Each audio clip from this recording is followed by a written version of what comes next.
Liquor legend here. Happy FBM Day to everyone out there. It's FBM Day every day, all day in 2020.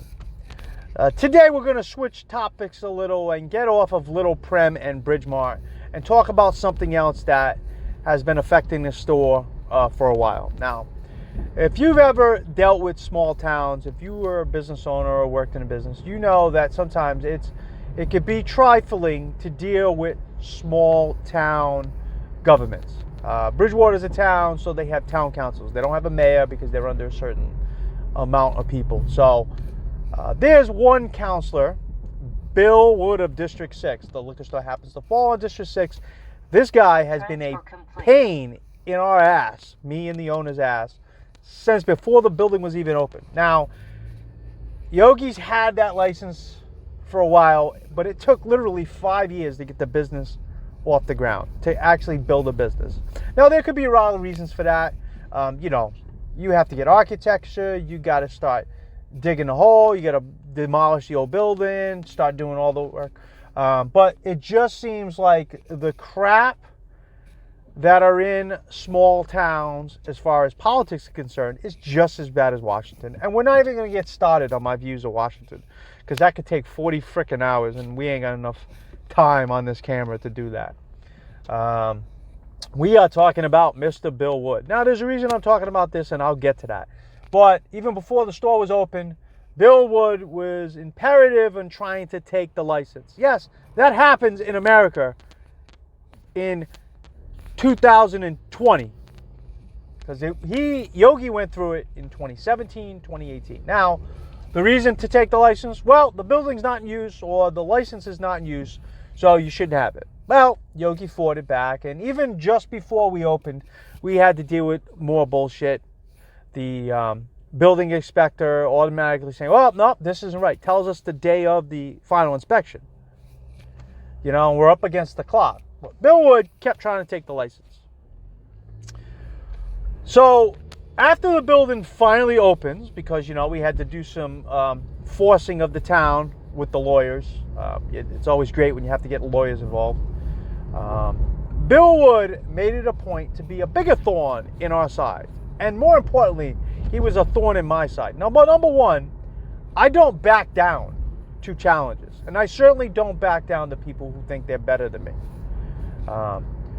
One of the first things Mr. Wood did, which I've never seen any counselor on any frickin' town board do, was I had posted that we were going to open our first Sunday, and I had posted that we were opening at 10. Now, I did not know that at the time when Yogi bought the license, liquor stores were only allowed to open at 12 on Sundays. Now, in order to open at 10 a.m., which is the norm, you have to get your license amended. So during the 5 years that the license was being held, Yogi did not get the license amended. And I'm not knowing that, I had posted on some of the social media platforms, or at least some of the social media groups on Facebook, telling Bridgewater residents, we're going to be open at 10 a.m. this upcoming Sunday, whatever that Sunday was. Mr. Bill Wood, beauty that he is, shows up at my store at 10:05 or 10:03. Now, I didn't recognize him. I should have, considering he was an enemy of us from the get-go. Didn't recognize him. He was dressed, apparently dressed down. Buys a bottle of booze, brings it to the register, pays for it, and I'm already with my whole thing telling customers, we're here now. We're going to be number one eventually. You watch out. Anything you need, any questions you have, you let me know. Engaging customers, letting the community know we're a force to be reckoned with. And then Mr. Wood, again, not knowing it was Mr. Wood, asked for a receipt and left. And then what do you know? The next town meeting Yogi got called in front of, and now he's criticizing Yogi about why the store was open. What are you, a detective? Are you judge, jury, and execution? I kind of wonder, do you do that to other businesses in District 6? Or is it just us? I mean, that pissed me off when I found out. Because it just seems like he was actively trying. So at that point, it's like, okay, let him keep doing it, and we'll keep track of this stuff. Because then you can prove he has biased, and maybe get him refused from the council on anything that has to do with this liquor store. So then as we go along, I started the Facebook page. Now, Yogi had nothing to do with the Facebook page, and it's freedom of speech. The original license was Skip's, but because Skip's had some bad indications, it wasn't a well-kept store, I wanted to change that. Whenever you take over a business, over an older business, you rerun it, if there's some bad things in the past, you need to change your brand. So changing the name sometimes helps. You need new people in there and a new way of thinking. But so my idea was, let's name it Seaside, simply because we have another store in New Bedford named Seaside, and shit, you might as well franchise that. So every one of your stores, and we have the one in Dartmouth, and we got the one in New Bedford. So then I start the Facebook page. Well, Mr. Bill Wood starts monitoring this, and me and him get into it on Facebook. Now, before our altercation on Facebook, he had come into the store, and he was, and now I had blocked him, by the way, because I don't need him seeing what I'm doing. He's none of his business. He doesn't want anything to do with us. He wants us gone. So I did block him, but he had come into the store one night demanding to see the license. Again, a counselor of a small town government imposing will like your Judge Dredd, asking for a license, and then having the nerve to say, well, why are you guys calling yourself Seaside? The license says Skip's. So I got on the phone with the Yogs, and Yogs told him, why are you picking on us? Just let us do our thing. And effectively, you will be in compliance. So Bill leaves, and already I'm even more pissed than I was before about Mr. Wood. I did not like him. So what do? I unblock him. Then I go to everyone on his friends list, on his Facebook page, and block every single one of them. Then you have to wait 48 hours or 24 hours. 48 hours, I think it is. And then I reblocked him, okay? Because obviously, if he was already blocked and he saw somebody else got back to him, one of his friends. So now he's in cahoots with people that he knows. Hey, Bill, you need some more diversity on your Facebook page. When you have one black friend and one Asian friend, and all 450 people are white, and this town is starting to get more diverse, maybe you got to think against minorities, considering Yogi's Indian. Maybe not. We'll get back to that. So then on Super Bowl Sunday, not last year, the year before, like I said, we opened in October of that year.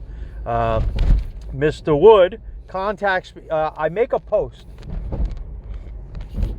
on Facebook, and of course, here comes Bill Wood again, messaging publicly on the Facebook page for the store, you shouldn't be using this name. I go to private messenger on Facebook, and I message them, first off, it is very unprofessional to you be publicly commenting on this page. If you got something to say, you say it to the owner. Do not say it to me. It's like, the next time you want to be unprofessional, I'll make sure the people in town know it. Well, I'm on the board of licensing, and you will be in compliance. Yeah? Good luck with that one. Don't overstep your bounds. So, of course, how he got through, I don't know, but he did. So I bring this up with Yogi. I screenshot everything. This guy has continued to be nonstop. So now I get onto Facebook groups for the town because I want to push out our message. And of course, I got pushback from some of the moderators because, of course, Bill knows everybody.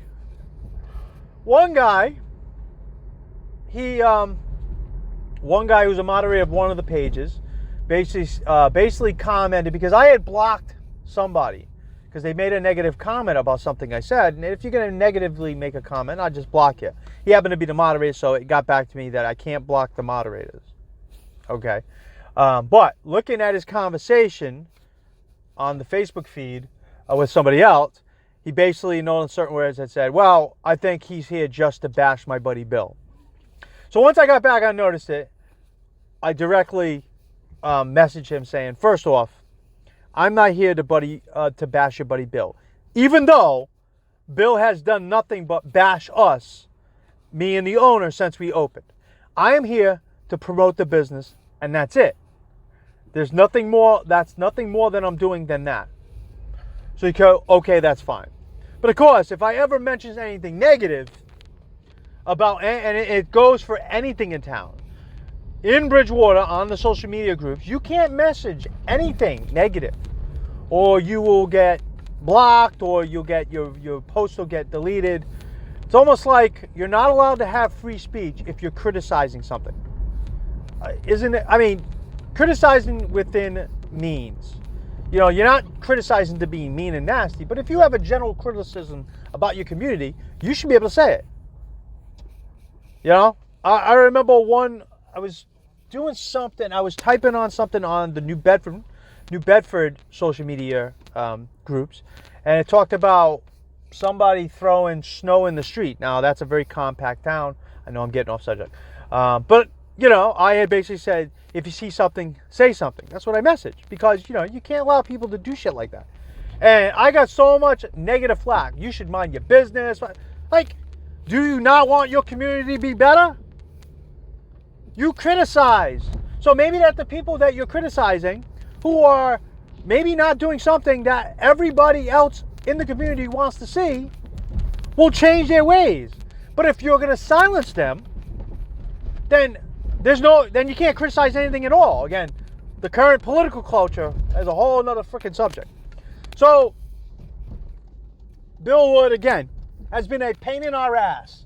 Bigger than life as far as him thinking he is president or something. Well, we, of course, as of the first of the year, I had to shut down the store because we're waiting for an occupancy permit. And, of course, the town has held it up. Now, I think, of course, Bill is again behind all that. And,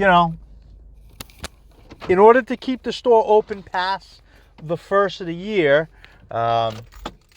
we would have had to have a legal fight. So, we have to wait to the next town meeting. Now, that means I'm losing a little money. But the college kids are away until the 20th.